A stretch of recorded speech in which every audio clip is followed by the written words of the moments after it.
অনেকদিন পর আবারও আমাদের নতুন বাড়ির কাজ শুরু করে ফেললাম। যেহেতু অনেকদিন বন্ধ ছিল, এই কারণে সবার প্রথমে আমাদের যেই বাড়ির সামনে একবার যেখানে ডেলনা থাকবে সেই জায়গাটাকে ঢালাই করে নেওয়া হইতেছে। প্রথমে যেহেতু সিঁড়ি ওঠানো হয়, এই কারণে সবার প্রথমে এই জায়গাটাকে ঢালাই করে নিতে আসছে। এই জায়গা থেকে সিঁড়ি উঠবে, তারপরে অন্য কাজ করা হবে। সামনে ডেলনার জন্য দুইটা পিলার তৈরি করতে হবে, এই কারণে আমরা বাজার থেকে টিন কিনে আনছি। তারপরে দুইটা পিলার উঠানো হয়েছে, এটার উপরই আমরা সেই আমাদের ডেলনার ছাদটা হবে। অনেকক্ষণ ঢালাই করার পর ফাইনালি ঢালাইটা কমপ্লিট হয়ে গেল। এখন এই দুইটা পিলারের কাজ চলতেছে। এই দুইটা পিলার হইতে এত ঝামেলা হয় সেটা আগে জানতাম না। একটা জিনিস ভালো করতে হলে কিছু কষ্ট করতেই হবে। একটি ভুলের কারণে খাফটা ছুটে গেল, এখন নতুন করে আবার এই খাফটা তৈরি করতে হবে। ভিতরে যে মালামাল গুলো ছিল একবার সব পড়ে গেছে এবং নতুন করে উঠানো হইতে আছে। চারিদিকে অন্ধকার হয়ে গেছে, অর্থাৎ রাত হয়ে গেছে, তারপর ওনারা কাজ করতে এসে। আসলে একদিন তাড়াতাড়ি হয়, একদিন দেরি হয়, এটাই বর্তমান অবস্থা। সেদিন কাজ করতে করতে অনেক রাত হয়ে গেছে, তারপর দিন এসে ওনারা সিঁড়ি ওঠানোর কাজটা শুরু করে দিল। তারপর আবার ওইদিকে ছাদ ক্লানো হইতে আছে, অর্থাৎ ওইদিকে আবার যে আমাদের ডেলনার ছাদ হবে সেটা তৈরি করা হইতে আছে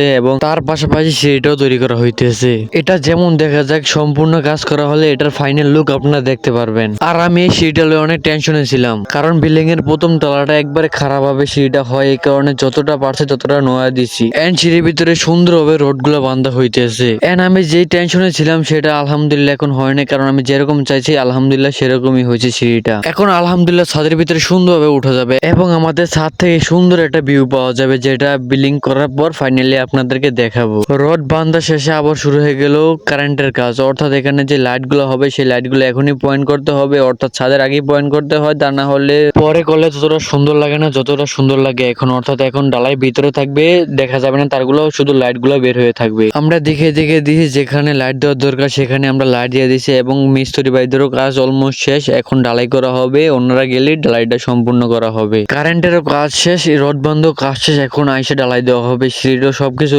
বান্ধা কমপ্লিট, অর্থাৎ বাস্ক বানানো কমপ্লিট, কারেন্টেরও কাজ কমপ্লিট, সবগুলো পয়েন্ট সুন্দরভাবে সাজিয়ে দিয়েছে। এখন আসলে ওদের ডালাই দেওয়া হবে। যেহেতু সব কমপ্লিট, এখন ডালাই দেওয়া হবে, তাই ওনারা সবকিছু প্রিপারেশন নিতে আছে কিভাবে ডালাইগুলো করা হবে। পৃথিবীতে যে অবস্থা এখন, কিছুদিন পরপরই ভূমিকম্প হয়, তাই একটু চিন্তা ভাবনা করে ডাবল করে রড দিয়েছে, অর্থাৎ ভেঙে করে রড দিয়েছে যাতে সিঁড়িটা যেন আলাদা না হয়ে যায়। সম্পূর্ণ কাজ শেষে অবশ্যই ডালাই কাজ শুরু করে দিল। সবাই মিলেমিশে কাজগুলো করতে এসেছি। আর ওই দিক দিয়ে আবার আমাদের কিছু বালি লাগতো, এই কারণে ওনারা বালি ফেলাইতে আছে। এই দিক দিয়ে সবগুলো বালি বিছানো হবে। যারা তারা এখনো দা জুবাইশি ইউটিউব চ্যানেলটিকে সাবস্ক্রাইব করেনি, অবশ্যই সাবস্ক্রাইব করে দিয়েছেন এবং ফেসবুক পেজটি অবশ্যই ফলো করে যাবেন।